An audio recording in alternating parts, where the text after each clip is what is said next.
أعوذ بالله من الشيطان الرجيم. بسم الله الرحمن الرحيم.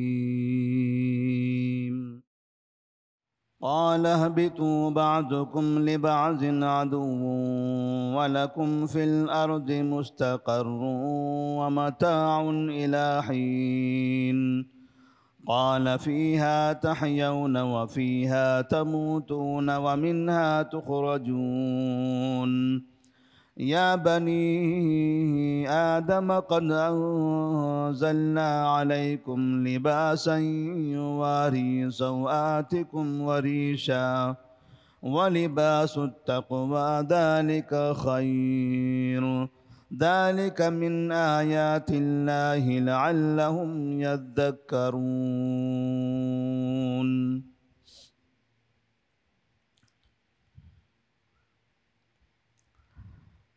سورۃ الاعراف آیت نمبر 24، 25 اور 26۔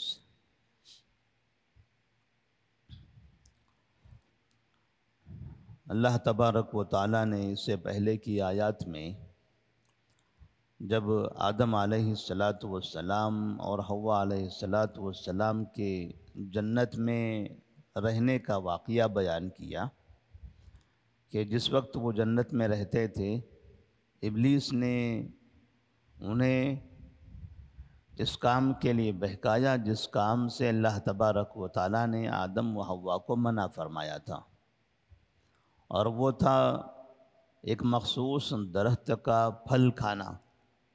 اللہ نے کہا تھا وَلَا تَقْرَبَا هَٰذِهِ الشَّجَرَةَ فَتَكُونَا مِنَ الظَّالِمِينَ، جنت میں جب تک رہو کوئی بھی پھل کھا سکتے ہو، کہیں بھی رہ سکتے ہو، لیکن فلاں درخت کا پھل آپ کو نہیں کھانا ہے۔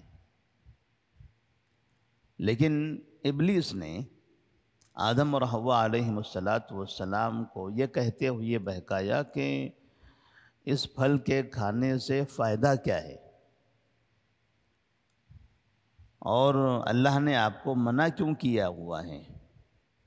اگر تم یہ پھل کھا لیتے ہو تو ایسی صورت میں یا تو تم فرشتے بن جاؤ گے یا ہمیشہ کے لیے جنت میں رہ جاؤ گے، الا ان تکونا ملکین او تکونا من الخالدین وقاسمہما انی لکما لمن الناصحین۔ اور ایسا کہتے ہوئے باقاعدہ اس نے آدم و حوا کو یقین دلانے کے لیے ان کے سامنے قسمیں کھائی۔ اللہ کی قسم کھا کھا کر وہ ان دونوں کو اس طرح کی باتیں بتانے لگا۔ اور آدم علیہ السلام نے جب دیکھا کہ یہ شخص قسم کھا کر اس طرح سے تاکید کے ساتھ یہ بتا رہا ہے، تو چونکہ آدم علیہ السلام حوا علیہ السلام کو جنت میں رہتے ہوئے ایک لمبا عرصہ گزر چکا تھا، تو اس درمیان میں وہ اللہ تبارک و تعالیٰ کا وہ حکم بھول گئے۔ فَنَسِي وَلَمْ نَجِدْ لَهُ عَزْمًا، اللہ نے فرمایا کہ پھر وہ بھول گئے، انہیں یاد نہیں رہا، اور ابلیس کے بہکاوے میں آ گئے، تو انہوں نے وہ پھل کھا لیا۔ جیسے ہی وہ پھل کھایا تو ان کا جو جنتی لباس تھا ان کے بدن پر وہ اتر گیا۔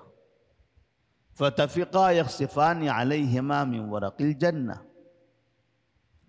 تو وہ دونوں جلدی جلدی جنت کے درختوں کے پتے توڑ کر اپنے بدن پر ڈالنے لگے، اپنی شرمگاہوں کو چھپانے لگے، کیونکہ فَبَدَتْ لَهُمَا سَوْآتُهُمَا، وہ غلطی کر جانے کے بعد ان کی شرمگاہیں کھل گئی تھی، کپڑا اتر گیا تھا تو شرمگاہ ایک دوسرے کو نظر آ رہی تھی، اور اس سے ان کے اندر حیا پیدا ہوئی، انہیں شرم آنے لگی، اور یہ انسان کی فطرت میں ہے۔ تو انہوں نے فوراً اپنے بدن پر پتے ڈالے، تو اللہ تبارک و تعالیٰ نے کہا أَلَمْ أَنْهَكُمَا عَنْ هَذِهِ الشَّجَرَةِ، کیا میں نے تم کو اس سے منع نہیں کیا تھا؟ أَلَمْ أَنْهَكُمَا عَنْ تِلْكُمَا الشَّجَرَةِ، کیا میں نے تم کو اس درخت سے منع نہیں کیا تھا؟ وَقُلْ لَكُمَا إِنَّ الشَّيْطَانَ لَكُمْ عَدُوٌّ مُبِينٌ، اور کیا میں نے تم سے یہ نہیں کہا تھا کہ شیطان تمہارا کھلا دشمن ہے؟ میں نے تم کو اس بات کی وضاحت کر دی تھی، بتا دیا تھا، یہ پھل کھانا نہیں ہے، شیطان کے بہکاوے میں آنا نہیں ہے، لیکن پھر بھی تم ان کے بہکاوے میں آ گئے۔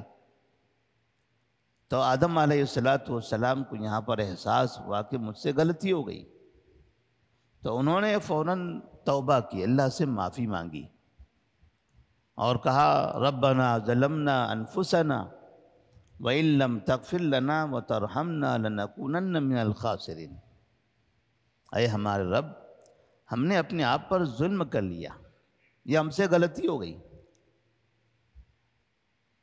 یہ ہمارا جو حال ہوا ہے یہ ہماری غلطی کی وجہ سے ہوا۔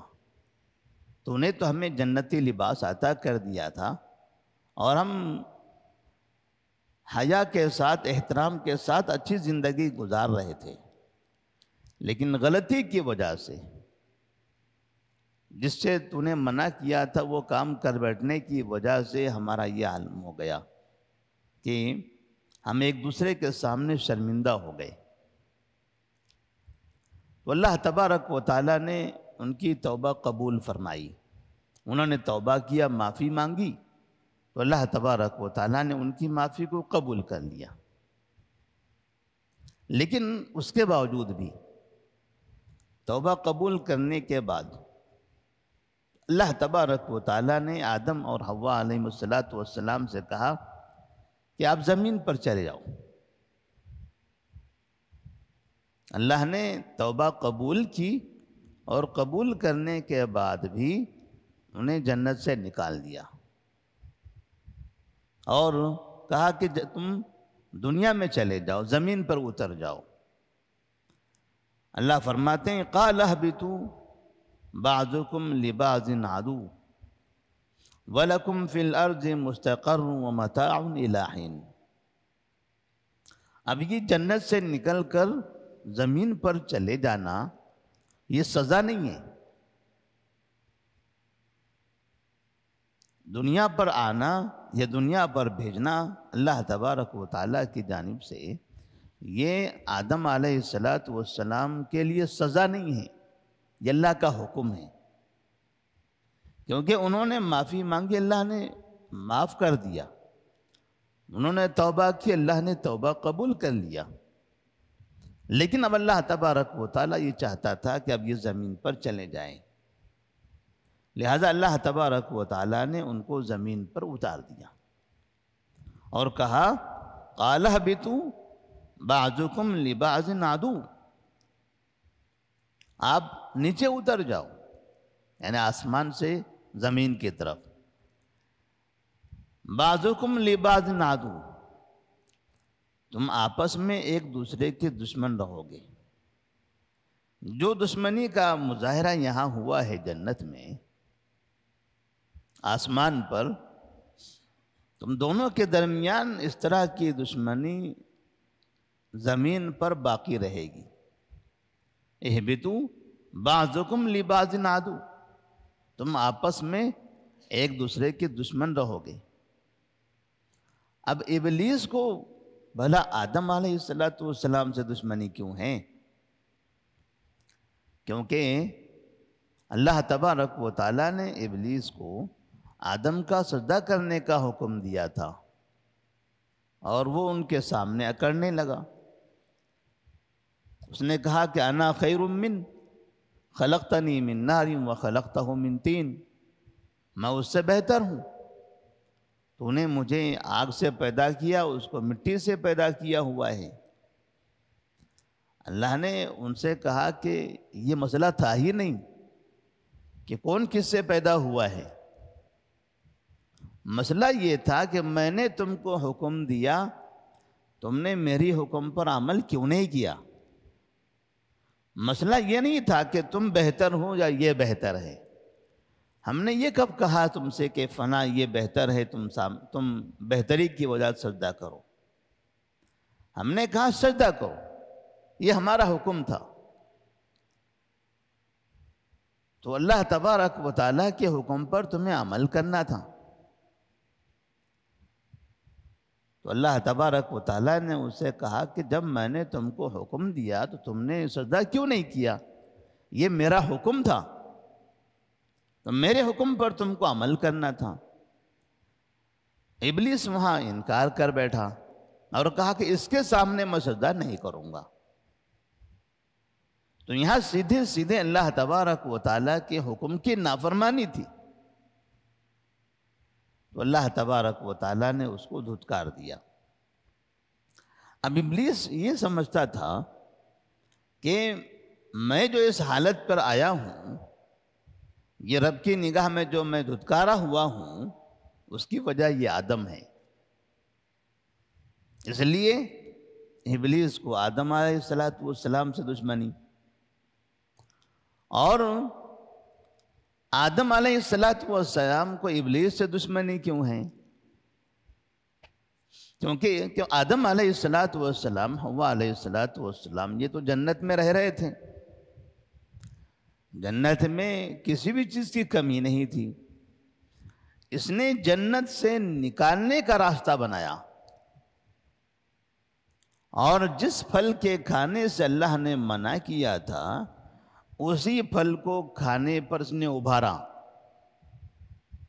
قسم کھا کر ہم سے کہا یہ پھل کھا لو، جنت میں ہمیشہ رہو گے.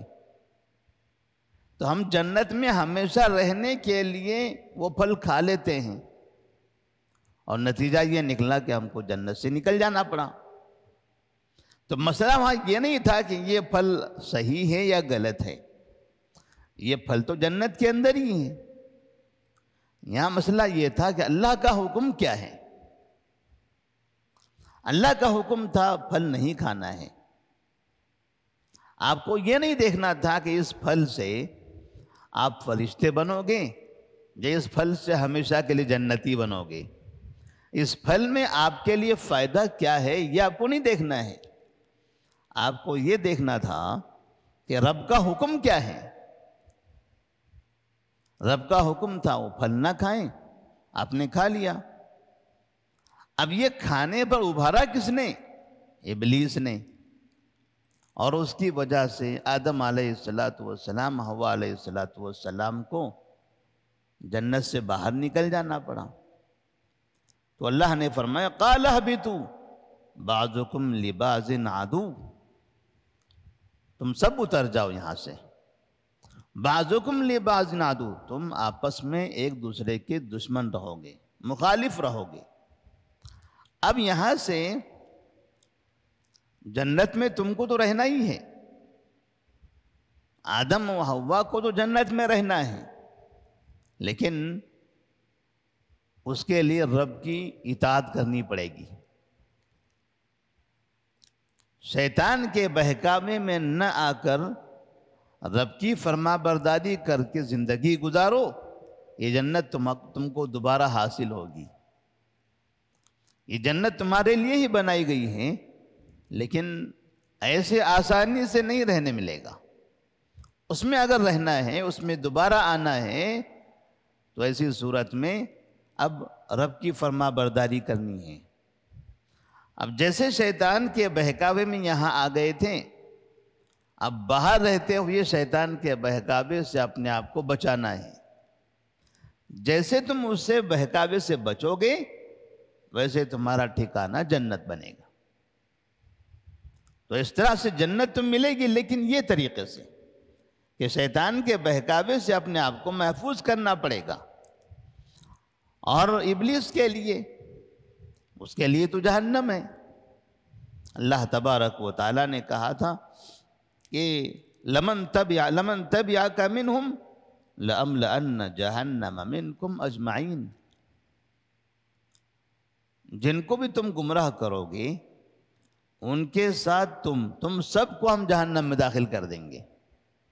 ہمارا ٹھکانہ تو جہنم ہے، لہذا ابلیس کا ٹھکانہ جہنم.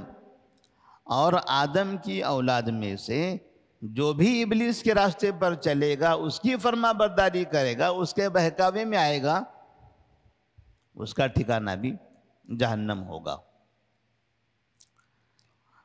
وَلَكُمْ فِي الْأَرْضِ مُسْتَقَرٌّ وَمَتَاعٌ إِلَىٰ حِينٍ، اور اب تمہارے لیے زمین میں رہنے کی جگہ ہے، مستقر ہے، وَمَتَاعٌ إِلَىٰ حِينٍ، اور زندگی گزارنے کا سامان بھی ہے ایک متعین مدت تک۔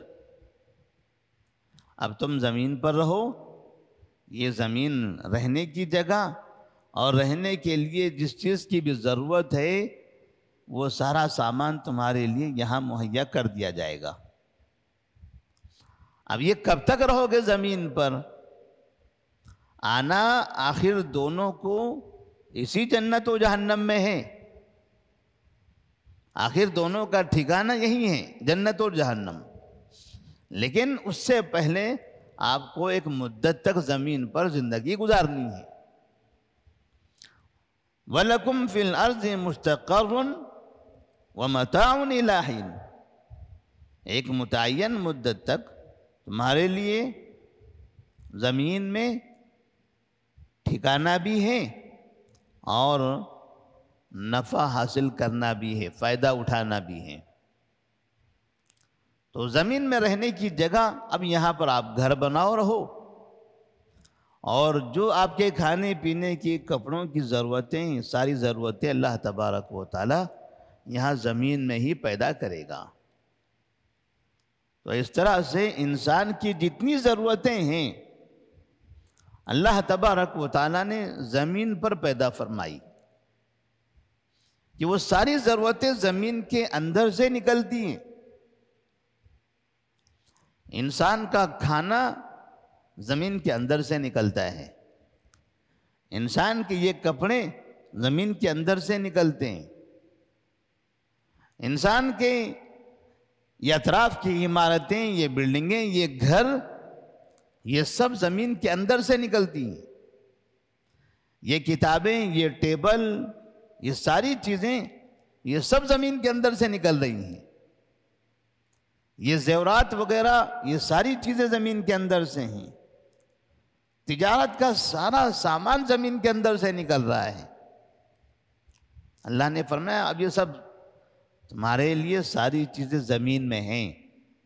اللہ بارش آسمان سے برساتا ہے، اور کھانا ہے، کپڑا ہے، زیورات ہیں، یہ ساری سبزیاں ہیں، پھل فروٹ ہیں، ہر چیز، گھر تعمیر کرنے کے لیے پتھر ہے، اینٹ ہے، سیمنٹ ہے، ریتی ہے، یہ ساری چیزیں اللہ تبارک و تعالی زمین کے اندر پیدا کرتا ہے۔ اور پھر ہم دیکھ رہے ہیں کہ زمین سے وہ چیزیں نکال کر انسان اس کو الگ الگ شکلیں دے دے کر کس ترقی تک پہنچ چکا۔ تو اللہ نے انسانوں کے لیے زمین پر ساری چیزیں مہیا کر دی، جتنی بھی ان کی ضرورت کی چیزیں ہیں۔ اور پھر کہا قال فیہا تحیون وفیہا تموتون ومنہا تخرجون، پھر کہا کہ تم اسی میں زندگی بسر کرو گے، اسی میں تمہیں مرنا بھی ہے، اور اسی سے تم نکالے جاؤ گے۔ تمہیں زندگی گزارنا زمین پر ہے، موت بھی تمہاری یہیں پر ہوگی۔ وفیہا تموتون، مرو گے اسی کے اندر، اتارے گئے آسمان سے، لیکن موت اب ہوگی زمین میں، اور موت کے بعد زمین میں دفن کر دیے جاؤ گے۔ یہ زمین کیسی چیز ہے؟ اوپر کی ساری چیزیں جو خراب ہو جاتی ہیں زمین اس کو اپنے اندر لے لیتی ہے، اور اندر کی چیزیں زمین باہر پھینکتی ہے، کہ جس سے اوپر کا انسان اس کا استعمال کرتا ہے۔ زمین کے اندر کا پانی اوپر آتا ہے، انسان پانی استعمال کر رہا ہے۔ زمین کے اندر سے اناج باہر نکلتا ہے، انسان اس کو استعمال کرتا ہے۔ اور پھر اس میں سے جب بھی جو چیز خراب ہو جاتی ہے وہ سب اندر کو چلے جاتی ہے۔ یہی پانی جو اندر سے نکلا تھا اوپر آیا، لوگوں نے اس کو استعمال کر کے پھینک دیا، وہ پانی چلا گیا زمین میں۔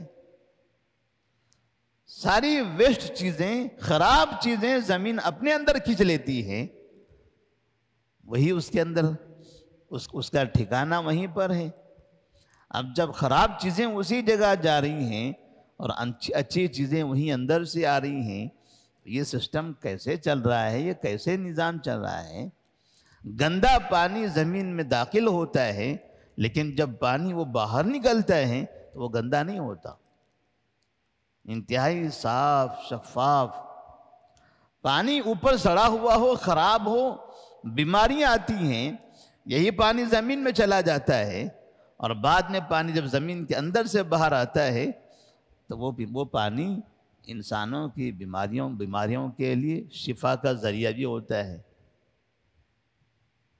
تو اللہ نے فرمایا قال فیہا تحیون، تم اب اسی میں زندگی گزارو گے، وفیہا تموتون، اسی میں تمہاری موت ہوگی، ومنہا تخرجون، اور اسی سے تم نکالے جاؤ گے، پیدا نہیں کیے جاؤ گے، نکالے جاؤ گے، تمہیں قبروں سے نکالا جائے گا۔ اب وہ کیسے نکالا جائے گا؟ جب اسرافیل علیہ السلام سور پھونکیں گے تو تمام کے تمام مردے زمین سے نکل پڑیں گے، ان کی قبریں پھٹ جائے گی، قبروں پر مٹی ہے وہ پھٹ جائیں گے، قبروں پر بڑی بڑی عمارتیں بنی ہوئی ہیں، گنبد بنے ہوئے ہیں، مضبوط چھت بنی ہوئی ہے، یہ سب پھٹ جائیں گے۔ ایسا نہیں ہے کہ جن کے سر کے اوپر لوگوں نے گنبدیں بنا دی، مضبوط چھت بنا دی ہے، بھلا وہ کیسے نکلیں گے باہر؟ مٹی ہو تو آسانی سے نکلیں گے، اور چھت ہو تو چاہے کسی بھی طرح سے ہو، چاہے اس کے اوپر پہاڑ ہی کیوں نہ آ جائے۔ وَمِنْهَا تُخْرَجُونَ، تم اس سے نکالے جاؤ گے۔ یا بنی آدم قد انزلنا علیکم لباسا یواری سوآتکم وریشا۔ اب اللہ تبارک و تعالی آدم علیہ السلام کی اولاد سے خطاب کر رہا ہے، چونکہ انسان آدم علیہ السلام کو زمین پر رکھا گیا، زمین پر اتار دیا گیا۔ اب جیسے یہ دونوں زمین پر آئے، آدم اور حوا، اب یہاں پر ان کی نسل شروع ہو گئی۔ جنت میں تھے یہ دونوں تھے، ان کی کوئی اولاد نہیں تھی۔ جب زمین پر آئے تو زمین یہ اگنے کی، بڑھنے کی جگہ ہے۔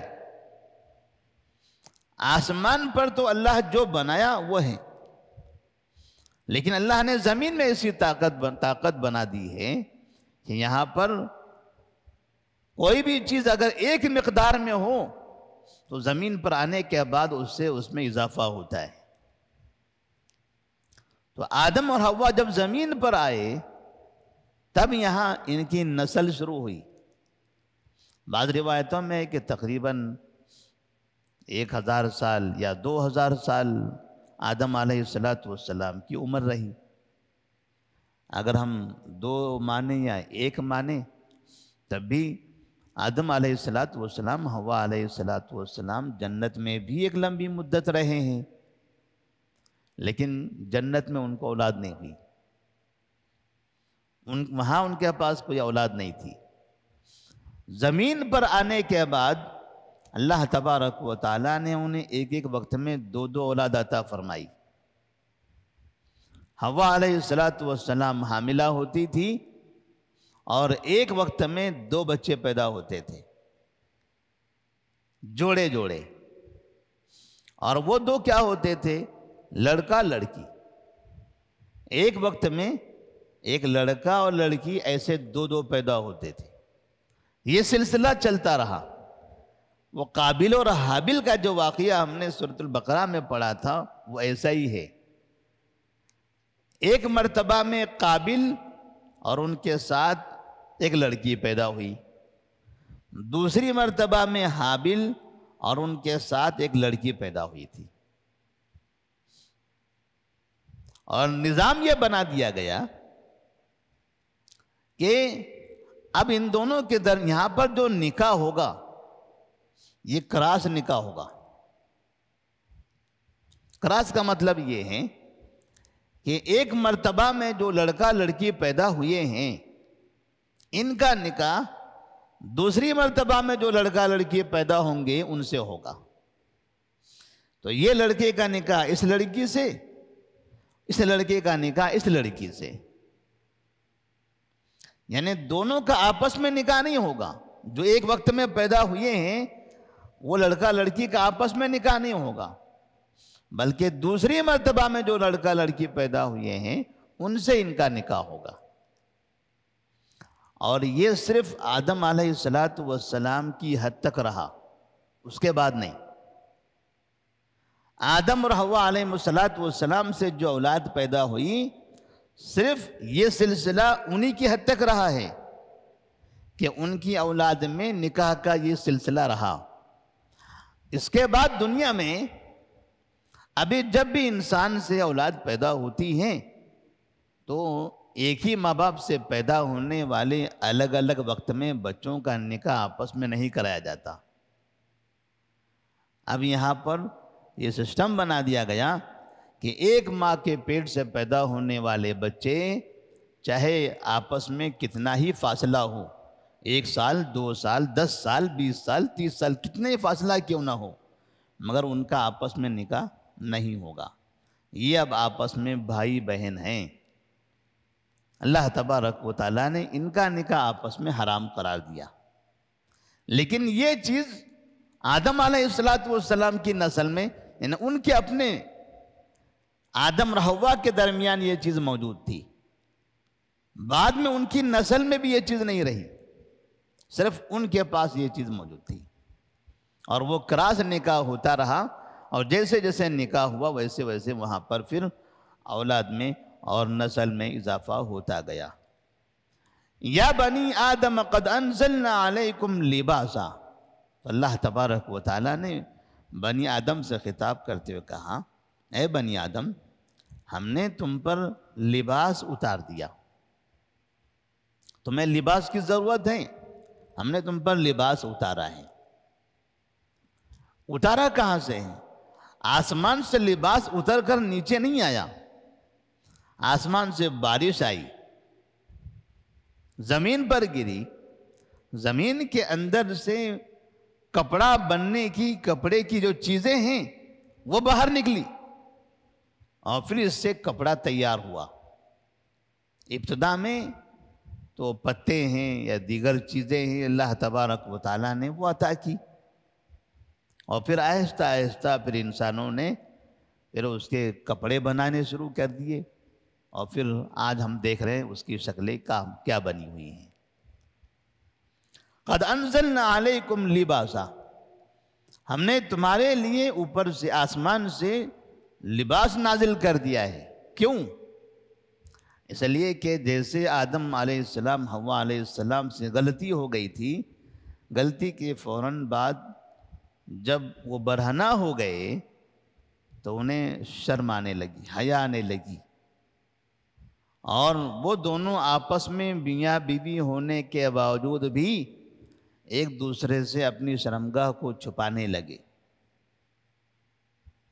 جب ایک میاں بیوی بھی آپس میں ایک دوسرے سے اپنی شرمگاہ کو چھپا رہے ہیں، اس میں بھی ان کو حیا آ رہی ہے، تو پھر دوسروں سے بدرجہ اولا آئے گی، دوسروں سے یہ حیا بدرجہ اولا رہے گی. تو مطلب اس انسان کی فطرت میں حیا ہے، اور انسان کی فطرت میں یہ ہے کہ انسان با لباس ہو، بے لباس نہ ہو. انسان کا لباس کے ساتھ ہونا یہ اس کی فطرت میں ہے، انسان یہ چاہتا ہے. اسی لیے اللہ تبارک و تعالیٰ نے اس کو عزت دار رکھنے کے لیے ان کے لیے لباس عطا فرمایا. کون سا لباس؟ یواری سوآتکم، وہ لباس جو تمہاری شرمگاہ کو چھپائے. قد انزلنا علیکم لباسا یواری سوآتکم، ایسا لباس نازل کیا ہم نے جو تمہاری شرمگاہ کو چھپائے.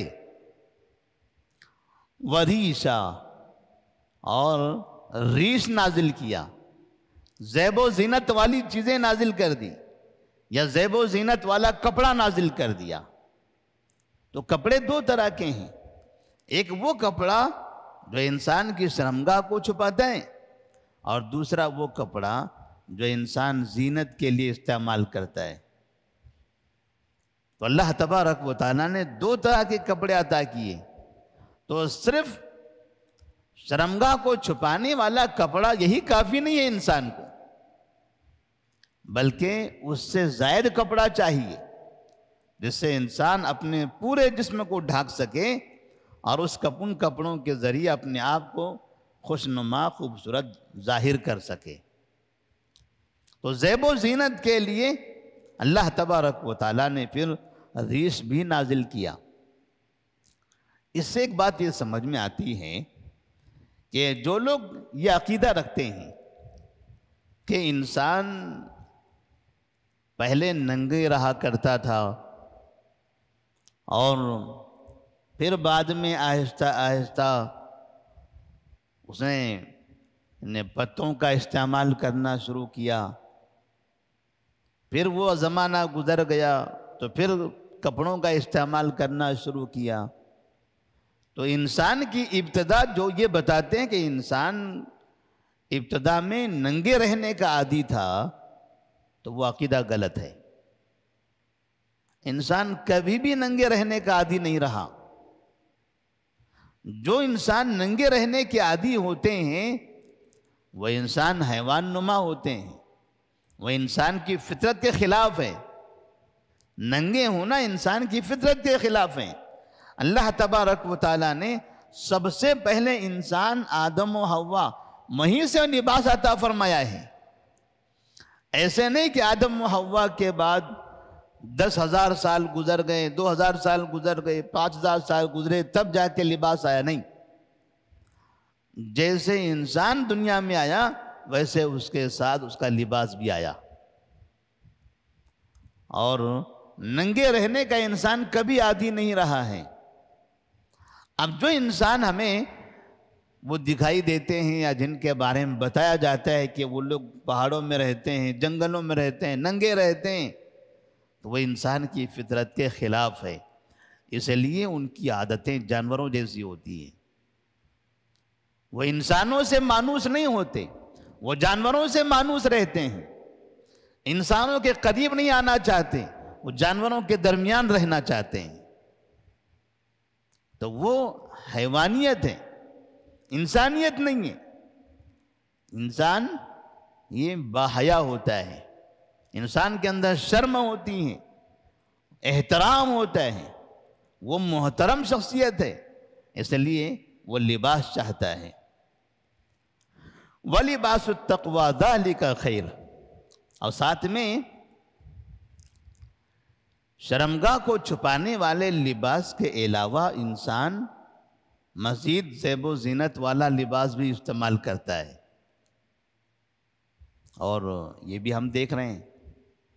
پھر اللہ نے فرمایا وَلِبَاسُ التَّقْوَى ذَلِكَ خَيْرٌ، اور تقوی کا لباس یہ بہتر ہے، تقوی کا لباس یہ تمہارے لیے بہتر ہے۔ یہ تقوی کا لباس کیا ہوتا ہے؟ تقوی کا لباس، اس کا ایک مطلب تو یہ ہے کہ انسان گناہوں سے اپنے آپ کو محفوظ رکھے، تب وہ لباس والا رہے گا۔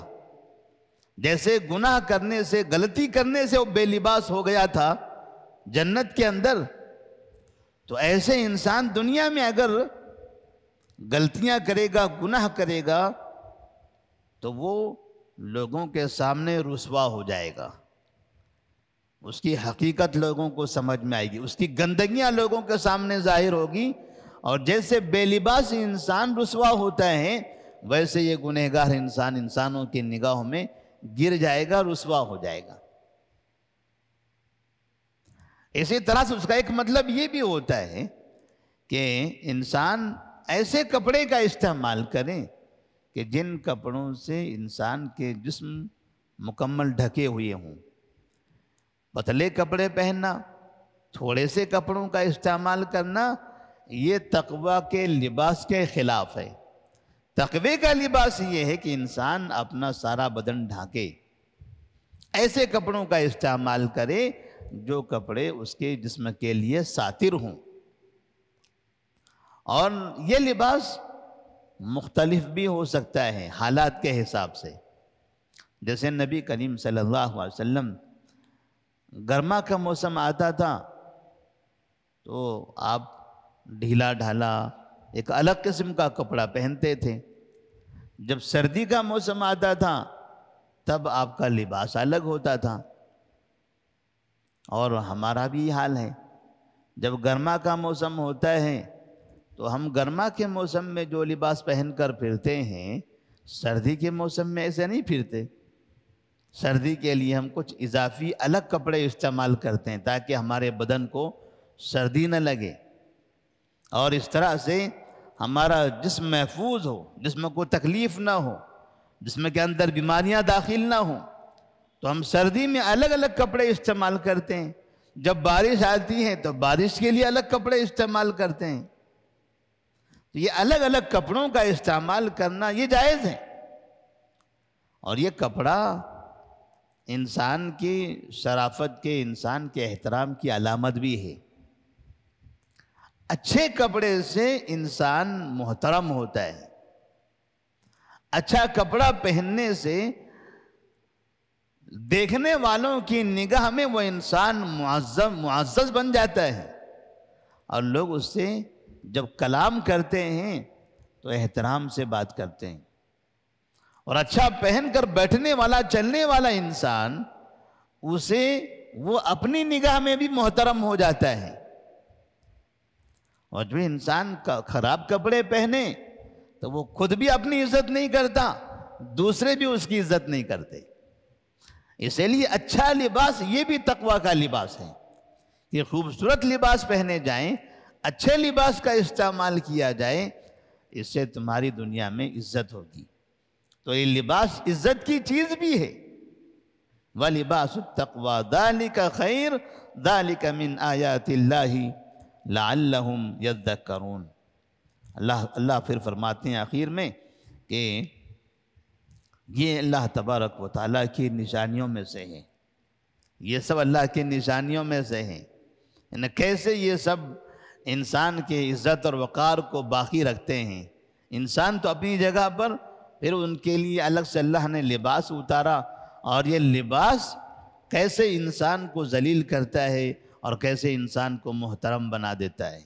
ذَلِكَ مِنْ آيَاتِ اللَّهِ لَعَلَّهُمْ يَذَّكَّرُونَ. یہ اللہ کی نشانیوں میں سے ہے تاکہ یہ لوگ نصیحت حاصل کریں. یہ ان سب کے لیے ایک نصیحت والا پیغام ہے کہ اس سے اللہ کی ذات پر غور کریں اور اللہ تبارک و تعالیٰ پر ایمان رکھیں. اللہ تبارک و تعالیٰ سے دعا ہے کہ اللہ تبارک و تعالیٰ ہم تمام کو لباس التقوی اختیار کرنے کی توفیق عطا فرمائے. السلام علیکم ورحمۃ اللہ وبرکاتہ.